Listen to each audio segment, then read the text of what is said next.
Hi friends, welcome back to my channel. ಇವತ್ತಿನ ವಿಡಿಯೋದಲ್ಲಿ waste ಬಟ್ಟೆ ಯೂಸ್ ಮಾಡಿ ಈ ಥರದ ರಬ್ಬರ್ ಬ್ಯಾಂಡ್ ಯಾವ ಥರ ಸ್ಟಿಚ್ ಮಾಡೋದು ಅಂತ ಹೇಳ್ಕೊಡ್ತಾ ಇದ್ದೀನಿ. ಈ ಥರದ ರಬ್ಬರ್ ಬ್ಯಾಂಡ್ ಸ್ಟಿಚ್ ಮಾಡಲಿಕ್ಕೆ ನಮಗೆ ಯಾವ ಥರದ ಬಟ್ಟೆ ಬೇಕಿದ್ದರೂ ಯೂಸ್ ಮಾಡ್ಬೋದು. ಚಿಕ್ಕ ಪೀಸ್ ಇದ್ದರೆ ಸಾಕು, ಮತ್ತೊಂದು ಚಿಕ್ಕ ಪೀಸ್ ಇಲಾಸ್ಟಿಕ್ ಕೂಡ ಬೇಕು. 1/4 ಇಂಚಿನ ಇಲಾಸ್ಟಿಕ್ ನಾನು ತೆಕ್ಕೊಂಡಿದ್ದೀನಿ. ಫಸ್ಟಿಗೆ ಈಗ ನಾನೀಗ ವೆಲ್ವೆಟ್ನ ಬಟ್ಟೆ ತೆಕ್ಕೊಂಡಿದ್ದೀನಿ. 4 ಇಂಚು ಬಿಡ್ತಿದೆ, 13.5 ಇಂಚು ಲೆಂತ್ ಇದೆ. ಆಗ ನಾನೀಗ ಫಸ್ಟಿಗೆ ಈ ಥರ ಮಡಚಿ ಇಟ್ಟ ನಂತರ ಇಲಾಸ್ಟಿಕ್ನ ಮೆಷರ್ಮೆಂಟ್ ತೋರಿಸ್ಕೊಡ್ತಾ ಇದ್ದೀನಿ. ಈ ಥರ ಬಟ್ಟೆ ಮಡಚಿ ಇಟ್ಟು ಹಾಫ್ ತಗೊಂಡ್ರೆ ಸಾಕು ಇಲಾಸ್ಟಿಕ್ಕು. ಇನ್ನು ನಮಗೆ ಇದರ ಸ್ಟಿಚ್ ಮಾಡೋದು ಹೇಗೆ ಅಂತ ನೋಡುವ. ಫಸ್ಟಿಗೆ ಈ ಬಟ್ಟೆಯ ಈ ಒಂದು ಸೈಡು ಚಿಕ್ಕ ಸೈಡ್ ಇದೆಯಲ್ಲ, ಆ ಚಿಕ್ಕ ಸೈಡು 1/4 ಇಂಚು ಈ ಥರ ಒಳ ಸೈಡಿಗೆ ಮಡಚಿ ಸ್ಟಿಚ್ ಮಾಡ್ಕೊಳ್ಬೇಕು. ಸ್ಟ್ರೈಟಾಗಿ ಸ್ಟಿಚ್ ಮಾಡ್ಕೊಳ್ಳಿ.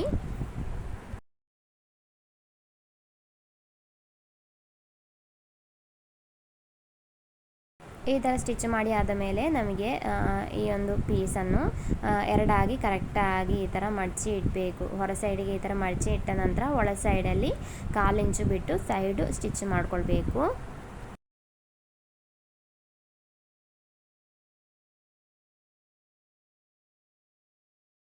ಈ ಥರ ಸ್ಟಿಚ್ ಮಾಡಿ ಆದಮೇಲೆ ನಮಗೆ ಇದನ್ನು ಮಗುಚಿ ಹಾಕ್ಕೊಳ್ಳುವ. ನಾನೀಗ ಮಗುಚಿ ಹಾಕ್ಕೊಳ್ಳೋಕ್ಕೆ ಪೆನ್ಸಿಲ್ ಯೂಸ್ ಮಾಡ್ತಾ ಇದ್ದೀನಿ. ಪೆನ್ಸಿಲ್ ಯೂಸ್ ಮಾಡಿ ಈ ಥರ ನಾನೀಗ ಮಗುಚಿ ಹಾಕ್ಕೊಳ್ತಾ ಇದ್ದೀನಿ. ಕತ್ರಿ ಯೂಸ್ ಮಾಡಿ ಕೂಡ ನಮಗೆ ಈ ಥರ ಮಗುಚಿ ಹಾಕ್ಕೊಳ್ಬೋದು.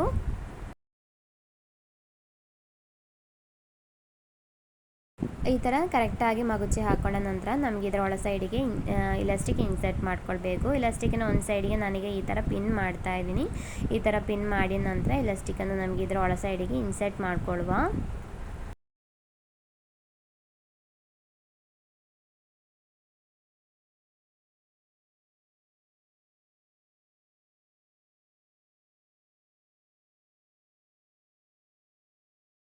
ಇಲಾಸ್ಟಿಕ್ ಈ ಥರ ಇನ್ಸರ್ಟ್ ಮಾಡಿ ಆದ ಮೇಲೆ ನಮಗೆ ಇದರ ಪಿನ್ ತೆಗಿಬೇಕು. ಪಿನ್ ತೆಗೆದ ನಂತರ ನಮಗೆ ಇಲಾಸ್ಟಿಕ್ಕನ್ನು ಸೈಡ್ ಹಿಡ್ಕೊಂಡು ಗಂಟೆ ಹಾಕ್ಕೊಳ್ಬೇಕು.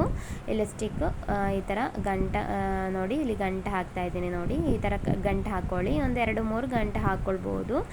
ಗಂಟೆ ಹಾಕುವಾಗ ಟೈಟಲ್ಲಿ ಹಾಕಬೇಕು. ಇಲಾಸ್ಟಿಕ್ ಬಿಚ್ಚಿ ಬರಬಾರ್ದು. ಆ ಥರ ಗಟ್ಟಿಯಾಗಿ ಗಂಟೆ ಹಾಕ್ಕೊಳ್ಳಿ. ನಮಗೆ ಎಲಾಸ್ಟಿಕ್ನ ಸೈಡು ಬೇಕಿದ್ದರೆ ಮಿಷನ್ಲಿ ಕೂಡ ಸ್ಟಿಚ್ ಮಾಡ್ಬೋದು. ಅದಾದ ನಂತರ ನಮಗೆ ಇದನ್ನು ಇಲ್ಲಿ ನೋಡಿ, ನಾವೀಗ ಒಂದು ಸೈಡಿಗೆ ಆಲ್ರೆಡಿ ಸ್ಟಿಚ್ ಮಾಡಿದ್ದೀವಿ. ಆ ಸ್ಟಿಚ್ ಮಾಡಿರುವ ಸೈಡಿಗೆ ಈ ಸ್ಟಿಚ್ ಮಾಡದೇ ಇರುವ ಸೈಡು ಈ ಥರ ಒಳ ಸೈಡಿಗೆ ಈ ಥರ ಹಾಕ್ಕೊಳ್ಬೇಕು. ಕರೆಕ್ಟಾಗಿ ಹಾಕ್ಕೊಳ್ಬೇಕು ಫ್ರೆಂಡ್ಸ್. ಹೊರ ಸೈಡಿಗೆ ಸೈಡು ಸ್ಟಿಚ್ ಮಾಡದೇ ಇರುವ ಸೈಡು ಕಾಣಬಾರ್ದು. ಆ ಥರ ಕರೆಕ್ಟಾಗಿ ಈ ಥರ ಒಳ ಸೈಡಿಗೆ ಹಾಕಿದ ನಂತರ ಸೂಜಿ ನೂಲು ಯೂಸ್ ಮಾಡಿ ಕೈಯಿಂದ ಇಲ್ಲಿ ಸ್ಟಿಚ್ ಮಾಡ್ಕೊಳ್ಬೇಕು. ಇಲ್ಲಿ ನೋಡಿ, ನನಗೆ ಈ ಥರ ಕರೆಕ್ಟಾಗಿ ಮಾಡ್ತಾ ಇದ್ದೀನಿ. ಆಚೆ ಈಚೆ ಎಲ್ಲ ಆಗಿದ್ದರೆ ಅದರೆಲ್ಲ ಕರೆಕ್ಟಾಗಿ ಮಾಡ್ಕೊಳ್ಳಿ. ಕರೆಕ್ಟಾಗಿ ಮಾಡಿದ ನಂತರ ನಮಗೆ ಸೂಜಿ ನೂಲು ಯೂಸ್ ಮಾಡಿ ಇದನ್ನು ಸ್ಟಿಚ್ ಮಾಡಿಕೊಳ್ಳುವ. ನಾನೀಗ ಸೂಜಿಗೆ ನೂಲು ಹಾಕಿರೋದು 4 ಎಳೆಯಲ್ಲಿ. ಈ ಥರ ಹಾಕಿದ ನಂತರ ರನ್ನಿಂಗ್ ಸ್ಟಿಚ್ ಕೊಡಬೇಕು. ಚಿಕ್ಕ ಚಿಕ್ಕ ರನ್ನಿಂಗ್ ಸ್ಟಿಚ್ ಕೊಟ್ಟರೆ ಸಾಕು.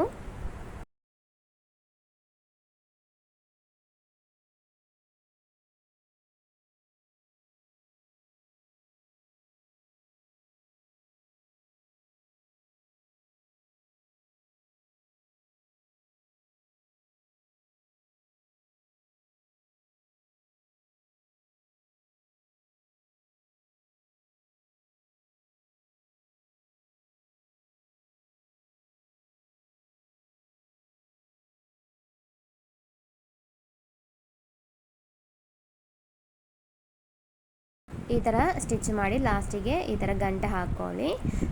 ಈಗ ನಮ್ಮ ರಬ್ಬರ್ ಬ್ಯಾಂಡ್ ರೆಡಿಯಾಗಿದೆ. ನಮಗೆ ಎಷ್ಟು ರಬ್ಬರ್ ಬ್ಯಾಂಡ್ ಬೇಕಿದ್ದರೂ ಈ ರೀತಿಯಲ್ಲಿ ಸ್ಟಿಚ್ ಮಾಡ್ಬೋದು. ತುಂಬ ಈಸಿ ಕೂಡ.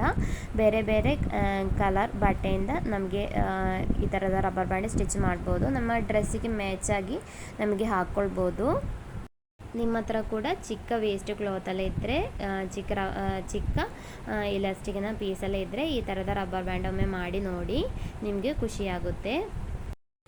ಇದು ಈ ಥರ ಹಾಕಲಿಕ್ಕೂ ತುಂಬ ಕಂಫರ್ಟಬಲ್ ಆಗಿರುತ್ತೆ. ನಿಮಗೆ ಈ ವಿಡಿಯೋ ಇಷ್ಟ ಆಗಿದ್ದರೆ ಪ್ಲೀಸ್ ಲೈಕ್ ಮಾಡಿ, ಶೇರ್ ಮಾಡಿ. ಯಾರಾದರೂ ಹೊಸದಾಗಿ ಚಾನಲ್ ನೋಡ್ತಾ ಇದ್ದರೆ ಒಮ್ಮೆ ಸಬ್ಸ್ಕ್ರೈಬ್ ಮಾಡಿ. Thank you for watching.